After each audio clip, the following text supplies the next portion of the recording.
Husband ruined my first Mother's Day by prioritizing his mom, so I left him alone on his first Father's Day. I'm 98.7% sure I'm not the asshole here, but if I'm wrong, I'm willing to admit it and learn from my mistakes. My little boy is about to turn 1 late this summer, so this was my very first Mother's Day, and my husband's first Father's Day, too. When he asked what I wanted for Mother's Day, I didn't want anything extravagant or expensive. All I asked for was a family outing. In those precious 4 hours when our son is awake between naps, I thought, why not drive the 30 minutes to the zoo? If we left right after his nap and breakfast, we'd have enough time to explore, and worst case, our little guy would sleep in the car on the way home. We had already celebrated my mom and my mother-in-law the weekend before, brunch with his mom on Saturday, mine on Sunday. I made all the plans, picked out thoughtful little presents and flowers for both, wanting to mark their first Mother's Day as grandmas in a special way. I sent out a group chat, including both moms, my husband, my dad, and father-in-law, spelling out that actual Mother's Day would be celebrated with just our new, little family.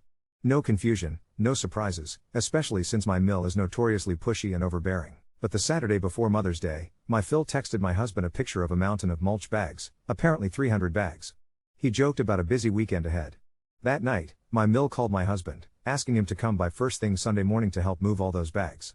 She said since we wouldn't be going to the zoo until after the baby's morning nap, he'd have a couple of hours to help. No big deal, just an hour or two, and then he could pick us up. I knew, deep down, what she was doing. She was trying to get us to skip our plans and spend the day with them.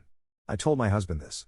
He kept brushing me off, insisting it wasn't a big deal, reassuring me his mom promised it wouldn't take more than a couple hours. So, on Mother's Day, he left the house first thing in the morning. No breakfast in bed, just me feeding our little guy like any other day. I was frustrated but tried to push it aside. When our son went down for his morning nap, I sent my husband a text, suggesting it was time to wrap things up. 2 hours later, when the little guy woke up, I called my husband to say we'd be ready to go as soon as I finished feeding him. That's when my husband told me it was taking longer than he expected, but he promised to hurry. An hour and a half after that, he finally called to say they still weren't done, but he was about to leave. By then, we'd completely missed our window for the zoo.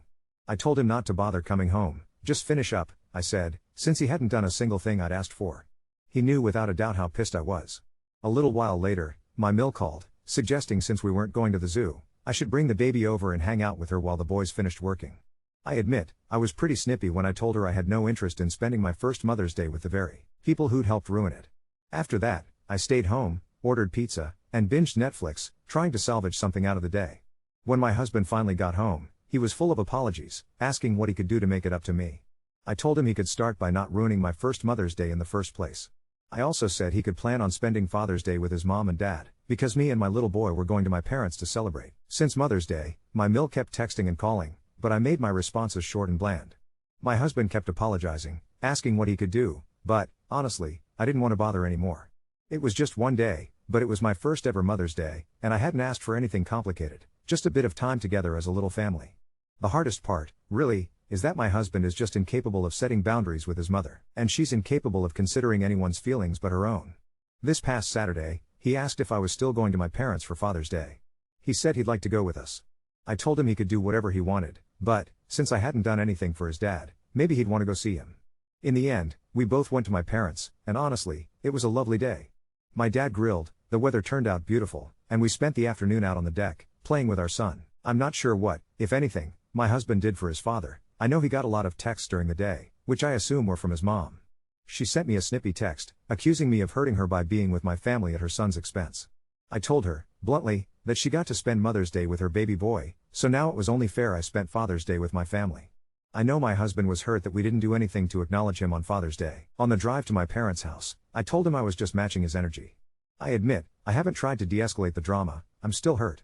I'm tired of always being expected to be the one to make peace, especially when his mother keeps overstepping and doing exactly what she wants, regardless of anyone else's feelings.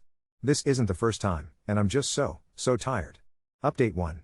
This weekend, my husband and I sat down and finally talked about everything. I couldn't hold it in any longer. I let him know just how incredibly upset and disappointed I was with how both Mother's Day and Father's Day played out. I had wanted so badly to recognize and celebrate my husband for Father's Day, every bit as much as I'd hoped he would have recognized and celebrated me for Mother's Day. He admitted that he knew he shouldn't have gone to his parents' house on Mother's Day, but said he felt trapped by his mom's pressure. She'd insisted that if anything happened to his dad that day, it would be his fault, and he'd panicked. He confessed he knew he'd completely messed up and that he'd been secretly terrified I was going to ask him for a divorce. Since he laid everything out so plainly, I didn't waste time sugarcoating my feelings. I told him point blank, if this cycle, this pattern, was going to be our life, I didn't want to stay married to him. I laid it out honestly. Yes, I was absolutely upset about what happened on Mother's Day, but that wasn't actually the root of my pain. That was just the straw that broke the camel's back for me. His mother's behavior has been like this for years, escalating even before we got engaged. At someone's suggestion, I actually sat down, before our conversation, and made a list of all the times, at least the ones I could remember, that she overstepped or completely ruined a milestone for us. Even on our honeymoon, his phone blew up. She called him twice a day, once every morning to pry about our plans, then every evening to rehash our day. She'd text constantly, demanding pictures, telling him how much she missed him, making our honeymoon feel like a family trip rather than the time for just the two of us it was meant to be. I can't even believe now that I accepted that as normal. She tried to steal the spotlight at our wedding, insisted on making my pregnancy about herself, tried to take control when we brought our son home, and just repeatedly forced her way into every major chapter of our lives. She was forever inserting herself and overstepping boundaries. I made it clear to him that while I don't want a divorce, not yet, I also don't want to keep trudging forward knowing amicability will fade into resentment, anger, and a bitter split that would hurt our son. If things can't and don't change, I'd rather end things now while we can still handle them civilly, before things get ugly. We were both in tears, our emotions raw and honest at last. I told him I'd give him some time, but I needed to see real, concrete effort to start prioritizing me and our son. If I don't see that change, I'll move forward with divorce. And this time, the change has to continue. Every time we fought about this, he'd promise to change, sometimes he'd actually make the effort, but then his mother would yank him right back into her orbit. If we're going to stay married, I'm putting my foot down on certain non-negotiables. I could see how freaked out and stressed he was at the mere thought of establishing hard boundaries or even distancing himself from his parents, but I can't tiptoe around his discomfort anymore. He told me he feels stuck, like both his mom and me are putting him under impossible pressure with totally opposite expectations. I understand that he's in a tough spot, but he also needs to understand that I won't tolerate this dynamic anymore. I know pushing for real change, for boundaries that might provoke an absolute shitstorm with his parents, comes at a cost. But honestly, if we don't set these boundaries now, it's only going to get harder and messier down the road. So now, I'm just waiting to see what he chooses to do, and whether our marriage stands a chance or not. Update 2, there's something I need to get off my chest before I dive into where things stand now. From the beginning, plenty of people in my life, and even that tiny cautious voice inside me, reminded me about my husband's attachment to his mother. I saw the red flags, felt the discomfort, and still, I somehow convinced myself things would get better when we got engaged, then after the wedding, then once we had kids. Looking back, it's like I was that proverbial frog slowly being boiled, always promising myself the next milestone would fix everything, while his mother's behavior and my husband's responses just escalated. Now, here we are, and it's time to face it for what it is. Some might say my boundaries and list of rules are controlling, maybe even aggressive, but I stand by them. I don't ask for anything from him and his family that I wouldn't expect from myself and my own. My values boil down to respect and consideration, and I'm not denying his parents access or demanding they don't visit. What I'm not allowing is for his family, or mine, to take priority over us, our relationship, and our child. That's where I draw my line. But let me start with something good. My husband, on his own initiative, surprised me with a weekend getaway to San Antonio. We'd been there before, just the two of us, and loved it, so revisiting the Riverwalk and all the tourist traps, even with a toddler and all the corresponding gear, pack and play pressed against the hotel bed, snacks and diapers crammed into every bag, felt sweet in a new way. He was stressed, sure, kept apologizing that it wasn't as romantic. I kept telling him what really mattered was that he made the effort, tried to make up for Mother's Day, and planned something himself. It wasn't exactly the kid-free fantasy we remembered, but I loved every minute of being out with him and our little one. I made sure he heard that. And I noticed, he didn't answer his mom's calls, didn't spend the weekend knee-deep in texts. Of course, back home, she unleashed on him for not telling her, not inviting her along, not picking up when she called. But for that long weekend, we got to just be a family. I'm planning a belated Father's Day for him, hoping to shape new memories of our first holidays as parents, ones that are truly ours, even if it's a little after the fact. There's more good news. We're both seeing individual therapists, meeting weekly, and going to couples counseling too. I'm going back to work full-time next week, so our child is starting part-time daycare to get used to it. The first day broke my heart way more than his, but he adjusted quickly and always seems happy when I pick him up after lunch. This is a huge sticking point with my mother-in-law. I've made it clear she cannot babysit. She doesn't respect our rules or boundaries, and if that makes me the bad guy, so be it. I've been following through on everything I said I would. I haven't cut off contact with her, but I'm done chasing her approval or trying to manage her feelings. I've simply dropped the rope. Now, the not so good. For my child's first birthday, I planned something quiet and intimate at our house. Just the two families and a few close friends, 12 or maybe 15 people, max. I pictured a homemade smash cake for our little one and some adult-friendly snacks and desserts for everyone else. Simple decorations, because, let's be real, these parties are barely for the kid at all. He won't remember, I just wanted something small and happy. Of course, my mother-in-law hated every part of it. She wanted to host at her place, invite her entire extended family and all her friends, go overboard with kid-themed food, order a commercial cake with that sugar bomb icing, and fill her house with decorations. I told her, flat out, no. Our child, our home, our rules. Inevitably, she ran to my husband. He tried to convince me to cave to her wishes. This is the pattern: she pushes boundaries, I push back, he puts up a front of solidarity, then, as soon as she raises a fuss, he forgets the boundaries entirely. In one of our early sessions with the couple's therapist, we actually talked through this dynamic. I'll admit, I can be pushy, bossy, opinionated. The therapist, after listening to us go back and forth about what my husband's mother wanted for the party versus what I wanted, interrupted. She looked straight at my husband and asked, "But what do you want?" He started listing pros and cons of both plans, and the therapist stopped him again. "No, I'm not asking about your wife or your mother. What do you want?" His face was blank, like no one had ever asked him that before. You could see the wheels spinning, panic almost, and for a second, I honestly thought he might bolt from the room or start crying.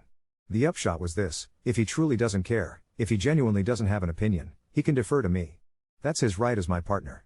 But he shouldn't hand over his power to his mother, simply to spare himself the discomfort of pushing back. If he really wants a party the way his mom does, then let him say that directly to me, not just triangulate to avoid drama with her. If he wants something else altogether, he should say so. But his mother's preferences can't take precedence above his own family's. It's okay for her to share her opinion, okay even for him to agree, so long as that's an active, chosen agreement, not just him surrendering to her will. All of this led into a conversation about me, that with my strong opinions, I need to make space for his, too. Instead of barreling ahead with, "This is what I want for the party," I need to start with, "I have some ideas, what do you think?" So we can actually act like partners, not adversaries. In the end, we celebrated at home the way I envisioned, because my husband admitted he genuinely didn't have a strong preference, so he deferred to me, just as the therapist suggested. Yes, my mother-in-law arrived in a foul mood, armed with a huge sheet cake, even though I'd repeatedly told her not to bring one. I held my ground, didn't serve it during the party, which only made her irritation more obvious. Bet she never expected that, but honestly, my husband and I have been snacking on it late at night, and given how cloyingly sweet that icing is, I feel pretty vindicated. Now, I breathe a little easier. I've put emotional distance between myself and my mother-in-law. I'm no longer tiptoeing around, obsessing over whether I'm in her good graces. That's her business, not mine. I can't say for sure if this will be the saving grace for our marriage, but I know I'm not quite as anxious anymore. It's a long road, but for the first time in a while, I'm starting to feel like my own person again. He's spent so much of his life catering to others, especially his mother and me, that sometimes I wonder if he even knows what his own thoughts and opinions truly are. I still love him deeply, I really do, but a lot has changed since when I first started wrestling with these feelings. Back then, I was furious, hurt and angry over how things kept unfolding. But these days, the anger has faded and there's this deep, persistent sadness settling in for him. It's like I finally see what he's up against. I see now how much he's struggling because his mother is constantly in his ear.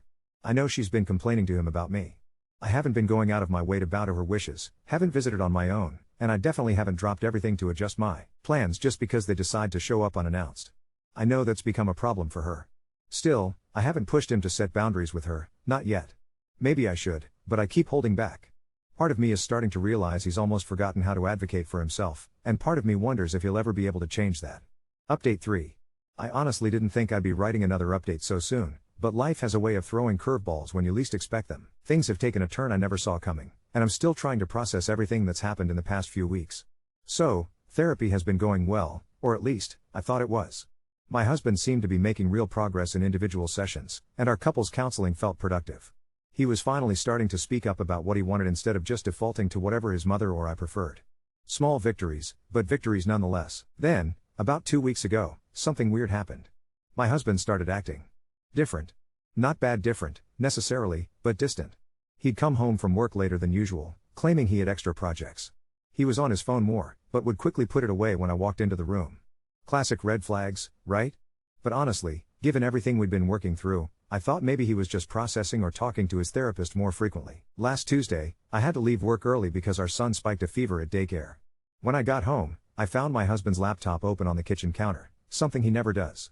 The screen was showing his email, and I saw a message thread that made my stomach drop. It wasn't what you might think, though. The emails were between him and a divorce attorney. Not just any attorney, a really aggressive one known for going after everything in custody battles. But here's the kicker, the consultation wasn't recent. The timestamp showed he'd been in contact with this lawyer for over a month, well before our big conversation about working on our marriage.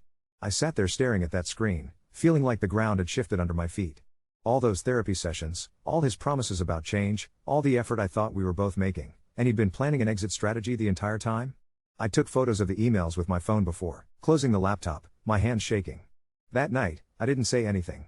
I needed time to think, to figure out what this meant and how to handle it. But my husband could tell something was off. He kept asking if I was okay, offering to make dinner, suggesting we watch a movie together. All the things he'd been working on in therapy, but now they felt hollow, like he was just going through the motions. The next morning, after he left for work, I did something I'm not proud of. I went through his phone records online. I know, complete invasion of privacy. But I needed to understand what was really going on. What I found was a pattern of calls and texts to numbers I didn't recognize, including the attorney's office, but also several calls to a number that, when I looked it up, belonged to a woman named Jessica. I spent the next few hours spiraling, imagining every worst-case scenario. Was he having an affair? Was this Jessica helping him plan the divorce? Was everything we'd been working on in therapy just an act to make him look good for custody proceedings? By the time he got home that evening, I was a wreck. I couldn't pretend anymore. I confronted him directly, told him I'd seen the emails and knew about the attorney. The look on his face, it wasn't surprise or anger. It was relief, like he'd been waiting for this moment. What he told me next completely blindsided me. Apparently, about 6 weeks ago, right around the time of our big conversation about divorce, his mother had called him in hysterics. She'd convinced him that I was planning to leave him and take our son away, that I was probably already talking to lawyers and building a case against him. She'd been feeding him paranoid thoughts about how I was changing since going back to work, how I was becoming cold and controlling, and how I was turning our son against his family. So, in a panic, he'd contacted the attorney for a consultation. Not because he wanted a divorce, but because his mother had terrified him into thinking he needed to protect himself before I made the first move. The woman, Jessica, turned out to be a paralegal from the law firm who'd been his main contact. I just stared at him as he explained all this, feeling a mix of rage and heartbreak I'd never experienced before. Here I was, thinking we were both working toward saving our marriage, while his mother was literally sabotaging us from the sidelines, poisoning his mind with lies and fears. So what now? I asked him. Are you planning to divorce me or not? He broke down completely. Said he never wanted a divorce, that he'd been so confused and scared that he didn't know what to believe anymore. He admitted that every time we made progress in therapy, his mother would call with some new concern or prediction about how I was going to destroy the family. She'd even started asking him about getting custody of our son, suggesting that maybe our baby would be better off with grandparents who could provide stability. That's when something clicked for me. I asked him if his mother knew about the attorney consultation. Of course she did. She's the one who'd recommended the firm, claiming a friend of hers had used them successfully. The same friend who'd apparently warned her that wives these days take everything in divorces and that he needed to act first. I realized that while I'd been setting boundaries and trying to save our marriage, she'd been actively working to end it. Every step forward we made in therapy, she was there to pull him 10 steps back with her manipulation and fear-mongering. I told him he had a choice to make, right there and then. Either he cuts contact with his mother completely, not just boundaries, complete no contact, or I file for divorce myself. I wasn't going to spend another day of my life competing with a woman who was literally trying to destroy my family.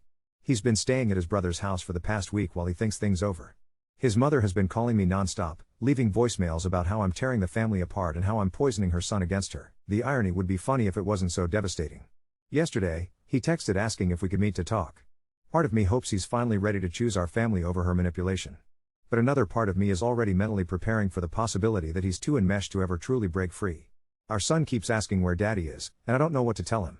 I never wanted it to come to this, but I also can't live in a marriage where I'm constantly fighting an invisible enemy who's working overtime to destroy everything I'm trying to build. I guess I'll find out soon enough what he decides. Either way, I know I'll be okay. It's taken me this long to realize that I'd rather be a single mother than married to someone who can't fully commit to being my partner. Update 4. I met with my husband yesterday, and honestly, I don't even know where to begin. Nothing could have prepared me for what he told me. We met at a coffee shop downtown, neutral territory, I figured. He looked terrible. Like he hadn't slept in weeks, which, knowing him, he probably hadn't. He started by apologizing again, saying he wanted to explain everything from the beginning, and that there were things I didn't know. That should have been my first red flag. He told me he'd been going to his individual therapy sessions religiously, that his therapist had been helping him see how enmeshed he was with his mother. Progress, right? But then he said something that made my blood run cold. His therapist had recommended he start documenting our fights, our conversations, everything, just in case things went south and custody became an issue. I asked him what he meant by documenting, and he pulled out his phone. He'd been recording our conversations. Not all of them, he insisted, but the big ones. The fight about Father's Day. Our conversation about divorce. Even some of our therapy sessions. Apparently he'd been secretly recording those too, including sessions where I'd opened up about my deepest frustrations and fears. I felt sick. All those moments where I thought we were being vulnerable and honest with each other, and he'd been gathering evidence. When I asked him why, he said his therapist told him that in custody cases, it's important to have proof of the other parent being unstable or vindictive. But here's where it gets worse. I asked to see his phone, to understand exactly what he'd been recording. And that's when I discovered something that made everything else seem insignificant. There were videos on there that I didn't recognize. Videos of me sleeping, of me in the shower, of me changing clothes. Dozens of them, going back months. Some were taken through our bedroom window from outside. Some were taken from inside our closet. I'm still shaking as I write this. When I confronted him, he completely broke down. Apparently, his mother had been pushing him to get insurance in case I tried to take our son away. She'd suggested he hire a private investigator, but that was expensive. So instead, she'd convinced him that he needed to gather his own evidence of me being an unfit mother. The recordings of our fights were supposed to show me being emotionally unstable. The secret videos were supposed to prove I was inappropriate or neglectful, though I still don't understand how videos of me showering were supposed to accomplish that.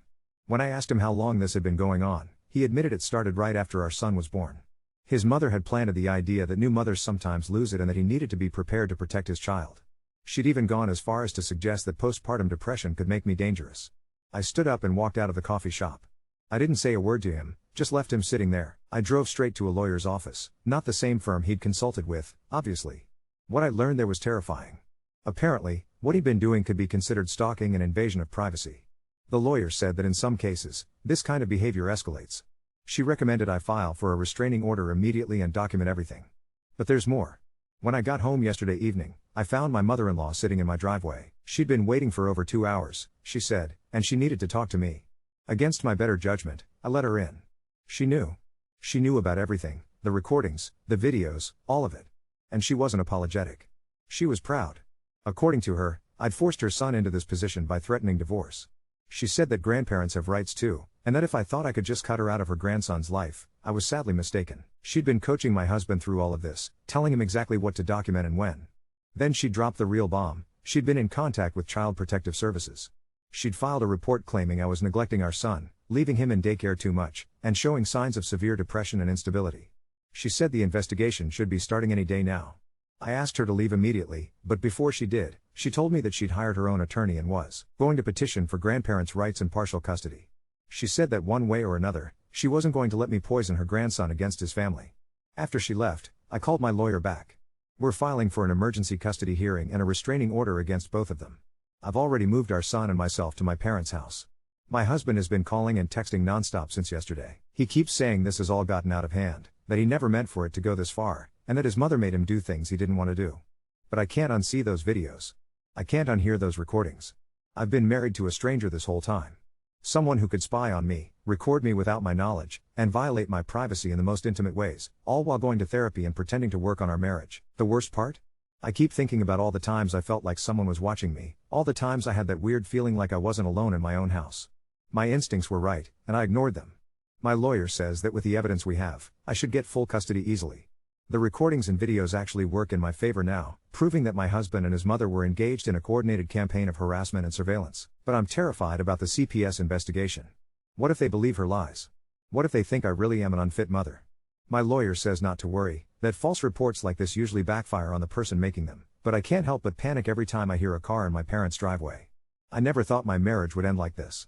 I thought the worst case scenario was that we'd just grow apart, maybe fight over custody arrangements like normal divorced couples. I never imagined it would involve secret recordings, surveillance, and legal battles with my mother-in-law. My son keeps asking for daddy, and I don't know what to tell him. How do you explain to a 1-year-old that daddy was taking pictures of mommy without permission?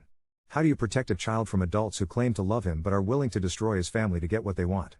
I'm scared, I'm angry, and I'm heartbroken all at the same time, but I'm also more determined than ever to protect my son from this toxicity. Whatever it takes.